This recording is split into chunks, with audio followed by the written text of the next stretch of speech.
दोस्तों नमस्कार, मैं उपेन्द्र यादव। दोस्तों आज इस वीडियो में मैं एलडीसी भर्ती 2018 जो 481 पद काटे गए और जो चयनित अभ्यर्थी जिनकी नियुक्ति प्रक्रिया बाकी है उसको लेकर मैं चर्चा करूंगा। उससे पहले अन्य भर्तियों को लेकर, युवा बेरोजगारों की अन्य समस्याओं को लेकर, कोरोना महामारी को लेकर मैं चर्चा करूंगा। दोस्तों कोरोना महामारी एक पूरे देश और पूरे विश्व में एक प्रकोप है, एक बड़ी महामारी है जिसको लेकर विश्व के सारे देश चिंतित हैं। आपने देखा होगा कि एक पूरा विश्व एक तरह से घबराया हुआ है और उसी को लेकर माननीय प्रधानमंत्री जी और मुख्यमंत्री जी लॉकडाउन कर हम लोगों को बचाने की कोशिश कर रहे हैं। लगातार वो कह रहे हैं घरों में रहिए। हमारी जनता, हमारे प्रदेश के लोग वो लगातार इसकी पालना भी कर रहे हैं। कुछ होते हैं जो लोग घर से बाहर निकलते हैं, लेकिन फिर भी जनता को मैं धन्यवाद देना चाहूंगा कि वो लगातार पालन कर रहे हैं। लेकिन ऐसी स्थिति में हम लोगों को कोरोना को समझना होगा। दोस्तों आपने देखा होगा लगातार इसके संख्या बढ़ती जा रही पूरे देश में और प्रदेश में भी दौड़ नहीं थमा, न देश में दौड़ थमा। ये दौड़ तब थमेगा जब हम लोग साथ रहेंगे, चाहे कर्फ्यू हो चाहे लॉकडाउन हो, उसकी पालना करेंगे। क्योंकि आवश्यक सेवाओं के लिए कुछ जगह कर्फ्यू में और लॉकडाउन में ढील दी गई है, लेकिन उसका सदुपयोग करें। हर व्यक्ति घर से बाहर नहीं निकले, वही व्यक्ति निकले जिसको इमरजेंसी हो और बहुत जरूरी है वही बाहर निकले, अन्यथा सरकार के आदेशों की पालना करें, निर्देशों की पालना करें। दोस्तों लगातार मेरे पास कॉल और मैसेज आते हैं, चाहे राजस्थान पुलिस भर्ती 2018 हो, चाहे नर्सिंग भर्ती 2013 हो, चाहे 18 हो, चाहे आप लैब टेक्नीशियन भर्ती 2018 हो, चाहे रीड शिक्षक भर्ती 2020 हो, पटवारी हो, तमाम भर्तियों को लेकर लगातार कॉल और मैसेज आते रहते हैं। लेकिन दोस्तों मैं आप लोगों को ये कहूंगा, मैंने पहले भी आप लोगों को बताया था कि हमारी जिंदगी बचेगी तो हम नौकरी कर पाएंगे। क्योंकि मैं समझता हूँ आपकी पीड़ा, लेकिन आप कुछ सोचिए कि माननीय मुख्यमंत्री जी लगातार रोज मॉनिटरिंग करते हैं, अधिकारियों से मॉनिटरिंग करते हैं, कभी प्रेस कॉन्फ्रेंस करते हैं, कभी क्या करते हैं, तो पूरी सरकार उसमें बिजी है। तो आप समझ लीजिए कि जब पूरी चहल पहल एक तरह से रुक चुकी है, आप देख लीजिए सूना पूरा मार्केट है, पूरा राजस्थान की गलियां है, आप देखिए एक तरह से कोरोना महामारी की वजह से एक तरह से सुनसान हो चुका है। और वो सुनसान हुआ है वो कर्फ्यू और लॉकडाउन इसलिए लगा हम लोगों को बचाने के लिए। चाहे प्रधानमंत्री जी हो चाहे मुख्यमंत्री जी हो, लगातार कोशिश कर रहे हैं कि हमारी जनता सुरक्षित रहे, कोरोना महामारी से जीता जाए। तो दोस्तों मैं आपकी समस्या समझता हूँ, मैं आपकी पीड़ा समझता हूँ। मैंने पहले वीडियो में आपको अवगत करवाया था कि आप लोगों की पूरी सहायता की जाए, जहां तक होगा पूरा सहयोग किया जाएगा। दोस्तों मैंने आप लोगों को पहले भी कहा था, मैं लगातार आप लोगों के लिए, आपकी पीड़ाओं को देखते हुए मैं हमेशा आप लोगों के बीच में रहता हूँ। सोशल मीडिया हो चाहे मीडिया हो, आपकी आवाज उठाता रहता हूँ। 1 जुलाई को राजस्थान बेरोजगार एकीकृत महासंघ पद से मैंने इस्तीफा दिया था। उसके बाद लगातार जब कोई अध्यक्ष नहीं मिला तो 4 मार्च तक मैं अध्यक्ष रहा, उसमें मैंने इस्तीफा दिया। नए अध्यक्ष रविंद्र चौधरी बनाए, वो जल्द ही नई कार्यकारिणी का विस्तार करेंगे और वो कार्यकारिणी आप लोगों के लिए लगातार प्रयास करेगी, संघर्ष करेगी पहले के भांति, क्योंकि वो भी आप लोगों को परिणाम देगी। लेकिन मैं संयोजक पद पर रहते हुए मैं उस जो अभी जो नव निर्वाचित जो अध्यक्ष बने हैं, मैं उनको हर चीज समझाने में लगा हूं कि ये विभाग ऐसा है, जो हर चीज ये विभाग से लेकर अधिकारियों तक उनको मैं समझाने की कोशिश कर रहा हूँ कि किस प्रकार काम किया जाता है, किस प्रकार काम निकलवाया जाता है, किस प्रकार बेरोजगारों की समस्या पूछाई जाती। तो कुछ दिन जब तक वो समझ नहीं पाए, जब तक मैं संयोजक पद पर हूँ, समझने के बाद वो जिम्मेदारी उठाने में सक्षम हो जाएंगे, मैं संयोजक पद पर भी नहीं रहूंगा। क्योंकि लगातार 9 साल आप लोगों की मैंने सहायता की है, हर 1.5 से 2 लाख लोगों को उसका फायदा मिला है, वो आज जॉब कर रहे हैं, नौकरी कर रहे हैं। लेकिन अब सवाल यह है कि कोरोना महामारी के दौरान लगातार लोगों के कॉल मैसेज आते रहते हैं। मैं आपकी पीड़ा समझता हूँ, क्योंकि आप चिंतित हो कि हाँ आने वाले समय में क्या हमें रोजगार मिलेगा या नहीं मिलेगा या क्या होगा। लेकिन जो तमाम देशों के साथ होगा वही हमारे साथ होगा, जो नसीब में होगा वो होगा। क्योंकि हमें हर चीज को समझना होगा, हर परिस्थिति को समझना होगा। वर्तमान परिस्थिति यही है कि हम सबको एक ही आवाज में कहना होगा कि माननीय मुख्यमंत्री जी हम आपके साथ हैं, आप जैसा निर्देश दोगे हम उसकी पालना करेंगे।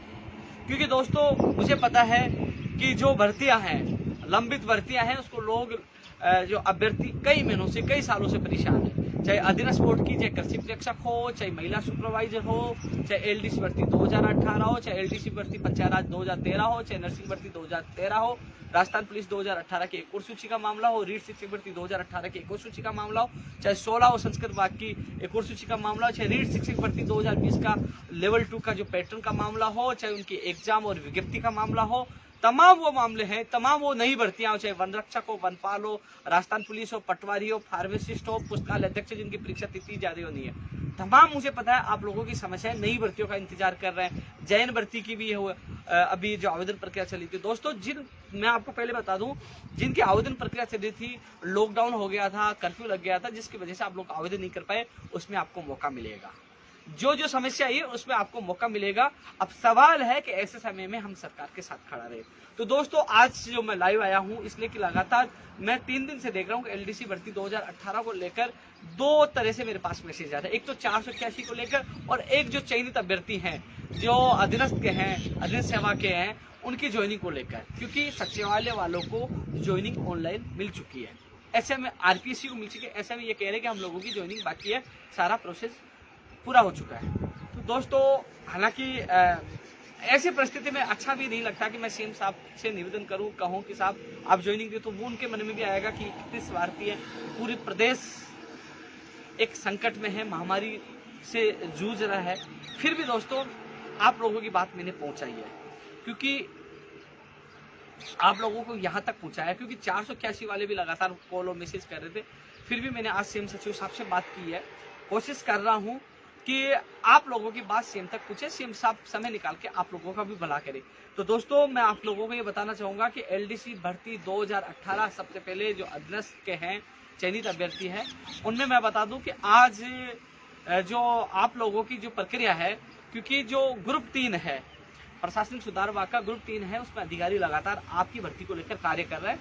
वो छुट्टी पर नहीं है, वो कार्य कर रहे हैं, आपकी भर्ती को लेकर कार्य कर रहे हैं। 17 तारीख तक आपके जो ऑप्शन मांगे गए थे, उसके बाद मैं आपको बता दूं कि जो प्रशासनिक सुधार विभाग एआरडी ने आपका जो डेटा, जो हर जिले से जो डेटा उन्होंने मंगवाया था कि कौन से जिले में किस विभाग के कितने पद खाली है, विभाग के कितने पद खाली है, वो डेटा उन्होंने सूचना प्रौद्योगिकी विभाग यानी डीआईटी को सौंप दिया है। अब डीआईटी सूचना प्रौद्योगिकी विभाग अब उस डेटा को फीडिंग करने का काम कर रही है। जो डेटा सौंपा है उसको फीडिंग करने का काम अब सूचना प्रौद्योगिकी विभाग में चल रहा है। सूचना प्रौद्योगिकी विभाग अभी भी कार्यालय उनके खुले हुए, वहां किसी कार्मिक की छुट्टी नहीं है, तो वहां आपका कार्य चल रहा है। उससे पहले आपका काम ग्रुप 3 में चल रहा था, तो लगातार आपका कार्य चल रहा है। इस कोरोना महामारी के दौरान भी आपका कार्य चल रहा है।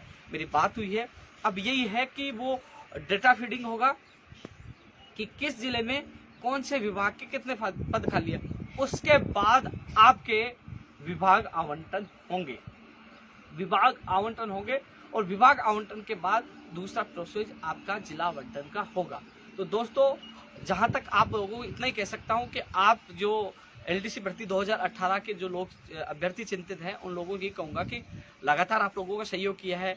ऐसा न सोचे कि मैं कोरोना महामारी के दौरान कोई ट्वीट नहीं कर रहा या कोई वीडियो नहीं डाला तो आपको भूल गए, नहीं। जहां आपको जीरो से लेकर यहां तक लेके आए, तो मंजिल तक पहुंचाने का जो आपसे वादा किया था वो पूरा करेंगे। और आज इस संबंध में मेरी बात हुई है, यही है कि डेटा सूचना प्रौद्योगिकी विभाग को सौंप दिया गया है, वो फीडिंग का काम चल रहा है। फिर उसके फीडिंग का काम होने के बाद आपका विभाग आवंटन होगा, विभाग आवंटन के बाद जिला आवंटन और उसके बाद नियुक्ति प्रक्रिया के आदेश होंगे। तो दोस्तों इसमें आप लोग चिंतित ना हो, क्योंकि लगातार कार्मिक आपका कार्य कर रहे हैं। अब लोग ये पूछेंगे कब तक हमारे विभाग आवंटन हो जाएंगे, जिला आवंटन हो जाएगा। तो दोस्तों मैं आपको बता दूं कि जो फीडिंग में थोड़ा बहुत टाइम लगेगा, अब वो टाइम 2 दिन लग जाए, 3 दिन लग जाए, 5 दिन लग जाए, उसके बाद आपका विभाग आवंटन होगा। 7 दिन भी लग सकते हैं, क्योंकि अभी जो कोरोना महामारी को लेकर कभी कौन सा कर्मचारी नहीं आता, कभी कौन सा अधिकारी नहीं आता, तो इसमें समय की कोई वो नहीं है, सीमा नहीं है। लेकिन आज जो बात हुई, पॉजिटिव रेस्पॉन्स मिला है। उन्होंने बताया कि जो हम लोगों की मन में शंका यह थी कि कहीं न कहीं इस दौर को देखते आपकी नियुक्ति प्रक्रिया रुक सकती है, तो उन्होंने मुझे विश्वास दिलाया कि एलडीसी भर्ती 2018 में चयनित अभ्यर्थियों की नियुक्ति प्रक्रिया नहीं रुकेगी, जल्द ही प्रोसेस पूरा करके उनको ज्वाइनिंग दी जाएगी, क्योंकि ऐसे समय में अभी भी कार्मिक कार्य कर रहे हैं। तो दोस्तों जो आप लोगों से वादा किया था मार्च अप्रैल में ज्वाइनिंग दिलाने का, आपने देखा होगा अप्रैल में और मार्च में आपके साथी जो आरपीएससी वालों को ज्वाइनिंग मिली है, और अप्रैल में आपके साथी जो थे उनको ज्वाइनिंग सचिवालय को मिली है। रही बात आप लोगों को, अभी तक आप लोगों की ज्वाइनिंग प्रक्रिया शुरू हो चुकी होती है और कई लोगों को ज्वाइनिंग मिल चुकी होती है यदि कोरोना महामारी नहीं आती तो।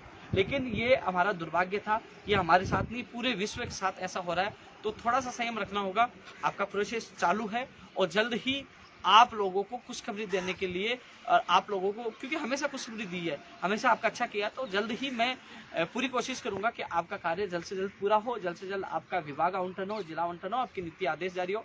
जैसे कोई अपडेट होगी मैं आपको देता रहूंगा, लेकिन अब ये फिलहाल आपके लिए यही अपडेट है कि आपका कार्य प्रोसेस में है, कार्य कर रहे हैं। कोई भी जो सूचना प्रौद्योगिकी विभाग में भी जो फीडिंग का कार्य चल रहा है वो कार्य भी कार्य है, और पहले ग्रुप 3 में चल रहा था कार्य। तो अब बात ऐसी है कि अब फीडिंग के बाद आपका विभाग आवंटन फिर जिला आवंटन होगा, तो जल्द ही ये होगा। उसके बाद आपकी नियुक्ति का आदेश होगी। मुझे पता है आपका साथ देना है, उसको ज्वाइनिंग करवाना है, इसलिए दिमाग से निकाल दीजिए कि आपकी भर्ती पद के अटकेगी।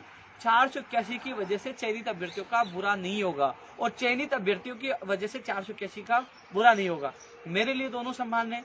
चयनित अभ्यर्थी या न सोचे कि आपकी भर्ती अटकेगी, नहीं अटकने दूंगा। आप लोगों से मेरा वादा है, आपकी भर्ती नहीं अटकेगी, आप लोगों को ज्वाइनिंग मिलेगी। रही बात 481 के मामले में, मीडिया पूरा सपोर्ट कर रहे हैं, एमएलए मंत्री भी सपोर्ट कर रहे हैं। मैंने आज ही बात रखी है, एक बार फिर विभाग से पूछा गया है, जो प्रशासनिक सुधार विभाग से एक बार इस मामले में फिर रिपोर्ट मांगी गई है।